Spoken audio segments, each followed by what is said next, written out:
Our 4 number question is purchase plant and machinery from SB Engineering of amount rupees 1,28,000, which including GST at the rate 28%, which accessible value 1 lakh and GST at the rate 14%, 14,000, GST at the rate 14%, 14,000 charge किया है। तो अभी anti क्या होगा? Compound anti by plant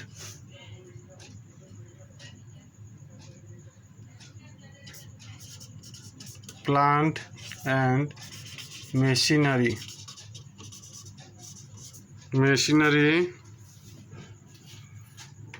account debit 1 lakh, plant and machinery है real account, तो debit हो गया। रियल अकाउंट में debit what comes in by input CGST at the rate 14%, account debit 14,000 same होगा। import SGST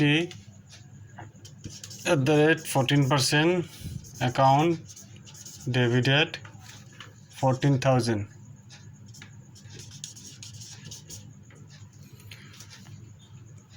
इंपोर्ट CGST और import SGST हो गया कारण एसेट्स। सो ये डेबिट होगा, रियल अकाउंट में गिरता है। किससे परचेस किया? टू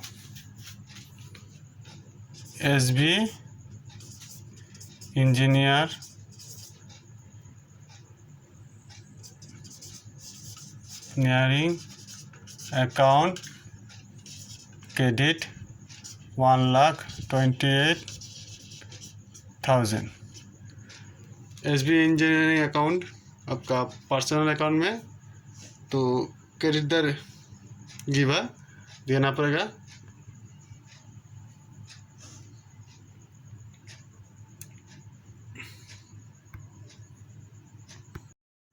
और नेक्स्ट है आपका purchase goods of amount rupees 6,400 including GST at the 28%, which of amount rupees 2,400 paid in cash and balance amount rupees 4,000 paid through by cheque. State bank of India का cheque दिया है। तो ऐसा anti है, यहाँ पे 2 एंटी होगा compound anti में। पहले तो हम लोग बैकअप यहाँ पे GST इंक्लूडिंग GST 6,400 दिया है, इसका कोई बैकअप नहीं दिया है। तो पहले तो इसका ब्रेकअप कर लेता है, निकलता है। कैसे निकलेगा?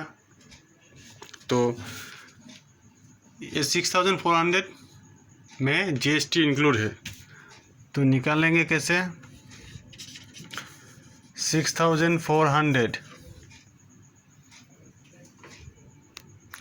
into 100 divided by 128 equal to 5,000 ये हो गया आपका एसेबल वैल्यू।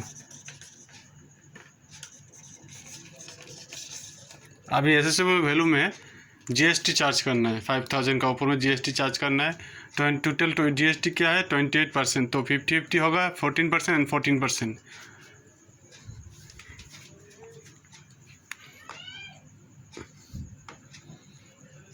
$5,000 into 14% equal to 700।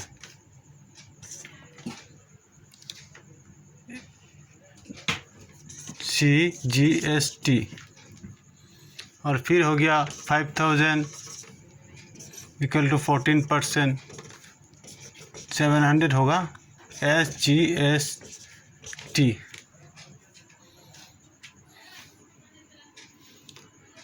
तो निकल गया बैकअप। तो एसेसेबल वैल्यू कितना है? Assessable value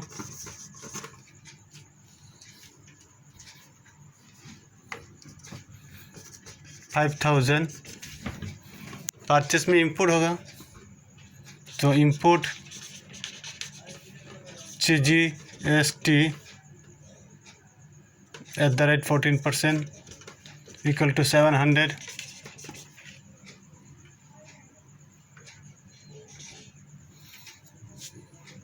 and import SGST @14%, 700 equal to total purchase value हो जाएगा। टोटल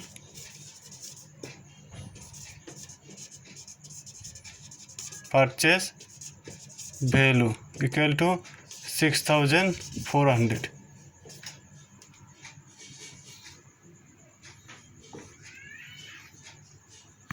एंटी क्या होगा? एंटी होगा बाई परचेज। यहाँ पे 2 एंट्री होगा। 2 एंट्री कैसे होगा वो आप लोगों को समझाता हूँ। अकाउंट डेबिटेड 5000 बाई परचेस में तो इंपोर्ट होएगा, import CGST @14% account debit 700 by import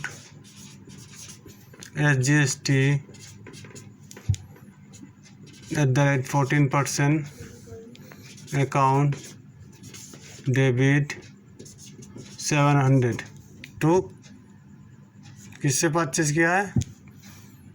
Shanti electric से। शांति इलेक्ट्रिक टेक अकाउंट क्रेडिट 6400। ऐसे एंट्री होगा। ए एंट्री तो पहले वाला एंट्री हो गया जो लिखा है purchase goods of amount ₹6400 including GST @28% from Shanti electrical. ये हो गया। बाद में एक सौ एंट्री हो गया। बाद में क्या बोला है? Which amount ₹2400 paid in cash and balance amount ₹4000 paid through by cheque. State bank of का चेक दिया है। तो ये दूसरा एंट्री कैसे होगा? दूसरा एंट्री करना पड़ेगा। पहले शांति स्टोर को, शांति इलेक्ट्रिकल को, पहले शांति इलेक्ट्रिक को क्रेडिट किया क्योंकि उसको देना पड़ेगा पैसा, इसलिए क्रेडिट कर दिया। अभी उसको पैसा दे दिया। 2400 कैश में दिया है और बाकी बैलेंस 4000 चेक में दिया है। तो शांति इलेक्ट्रिकल को पहले डेबिट करता हूँ। डेबिट शांति इलेक्ट्रिक अकाउंट डेबिट। कितना रुपया देना पड़ेगा? 6400। और ये पैसा कैसे दिया?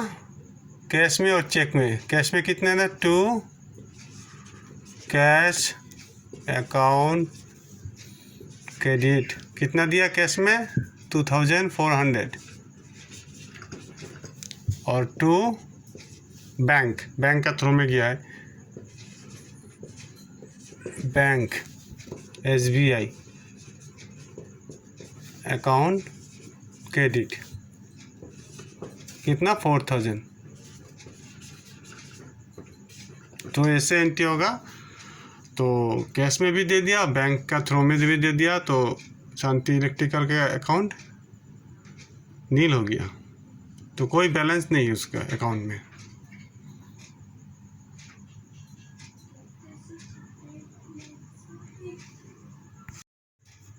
फिर वही माल सोल्ड किया है, sold goods of amount rupees 7,680 including GST 28%, which of amount rupees 2,680 rupees received in cash and balance amount rupees 5,000 received through by cheque, state bank of India का चेक रिसीव किया है।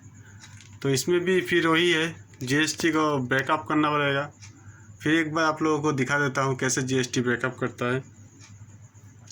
टोटल सोल्ड अमाउंट कितना है, 7,680। Into 100 divided by कितना percent GST charge किया, 28, तो कितना होगा 128 इक्वल टू 6,000। ये हो गया आपका एसेबल वैल्यू निकल गया। पहले यही माल 5,000 में परचेज किया है, अभी 6,000 में बिक रहा है, मतलब 1,000 का प्रॉफिट रखा हुआ है। तो इस 6,000 का ऊपर अभी GST 14% होगा। आप लोगों को पता ही है 28% का GST का 50-50 होता है, 14%। तो 6,000 इंटू 14% कितना हो गया, 840 एक हो गया CGST। फिर होगा आपका 6,000 इंटू 14% इक्वल टू 840 SGST। तो इन तीनों को जोड़ने से टोटल सोल्ड अमाउंट आ जाएगा। देखिए कैसे, एसेबल वैल्यू कितना निकल गया, 6,000, और परचेज सोल्ड में होगा आपका आउटपुट CGST @14% 840, और आउटपुट SGST @14% 840। तो टोटल सोल्ड अमाउंट हो गया। टोटल सोल्ड अमाउंट कितना निकल गया, 7,680 रुपीज़।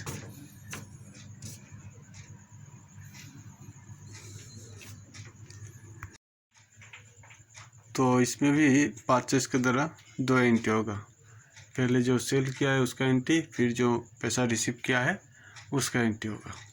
तो चलिए, माल किसको सेल किया है, दीप इलेक्ट्रिक को। तो फर्स्ट एंट्री दीप electric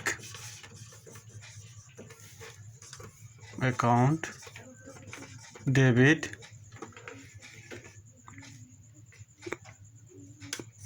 7,680 rupees.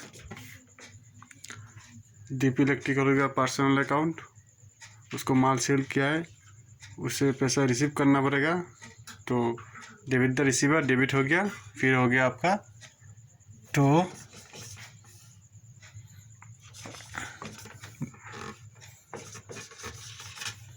Sales account credited 6,000।